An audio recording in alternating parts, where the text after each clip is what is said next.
Nimesema kwamba kwa wale wanaoandika, kichwa cha neno ni kupanda na kuvuna. Katika kupanda na kuvuna kwa walimaji, kuna kupanda au kuna kulima kwa aina tofauti tofauti, kadhalika na kuvuna pia. Sisi kule kwetu nyumbani, akina mama ambao ni mama mchungaji anajua, akina mama wote ambao wamekuja kule kwetu, watu wazima wanajua. Mtu ukitaka kupanda viazi ni lazima uandae matuta.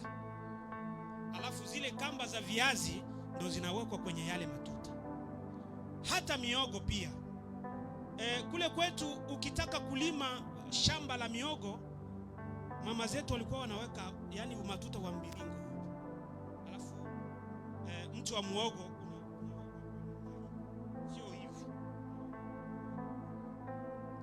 Lakini tulivyofika huko Msumbiji, huko tulikuta aina nyingine ya kulima, ya kupanda hiyo miogo.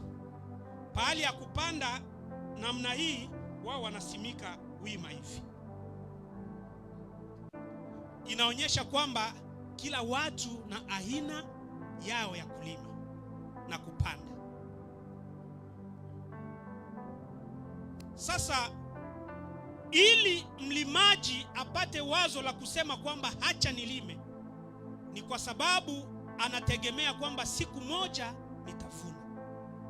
Bwana Yesu asifiwe sana. Hakuna mlimaji ambaye anachukua wazo la kulima na kupanda alafu asitegemee kwamba sitavuna. Hayupo. Mtu anachukua mawazo ya kulima, anajua kwamba ikifika muda fulani nitavuna. Na uzuri wa mbegu, unaweza ukapanda mbegu moja alafu ukavuna mbegu nyingi. Bwana Yesu asifiwe sana. Unaweza ukawa na punje moja ya karanga ukaiweka chini ya udongo, lakini ukija au ukifika muda wa kuvuna,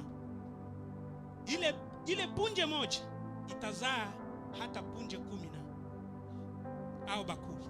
Asante sana mchungaji. Sasa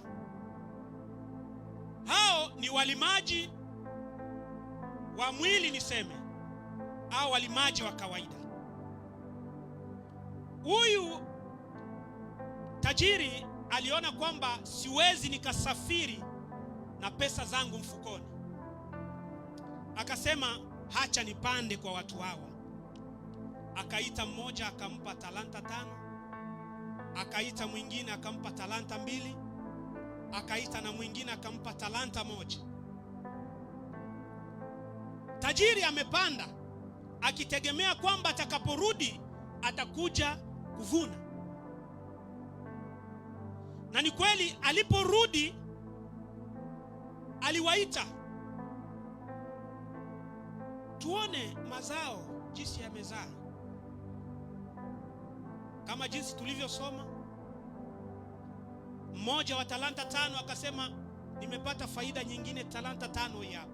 Ina maana talanta 5 ikazaa talanta 5. Wa talanta 2 akazalisha talanta nyingine 2. Lakini wa talanta 1 yeye akaanza kumkagua na akaanza sijui kwa Kiswahili naweza nikasemaje, akaanza kumdetaye, kumtathmini ya kwamba nilijua kwanza wewe ni mgumu. Baada ya ugumu unavuna usipopanda, na baada ya kuvuna usipopanda unakusanya usipotawanya. Sasa swali linakuja, ikiwa alichukua talanta 1 na kumpa, je, hajapanda? Bwana Yesu aturumie sana. Bwana Yesu aturumie sana. Watu wa talanta 1 ndani ya kanisa utawajua ni watu wabishi sana. Ni watu ambao hawasikilizi kile ambacho uongozi wa kanisa unaongea. Ni watu ambao watukutu sana. Ukishaona hivyo ujue kwamba huyu ana talanta moja huyu.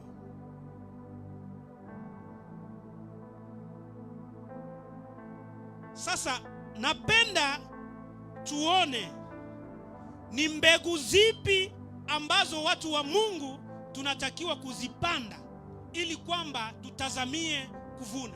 Bwana Yesu asifiwe sana. Ni mbegu zipi ambazo tunatakiwa kuzipanda na tutegemee kuvuna sisi kama Wakristo? Mama Nyasa, utakuwa na maswali utajibu.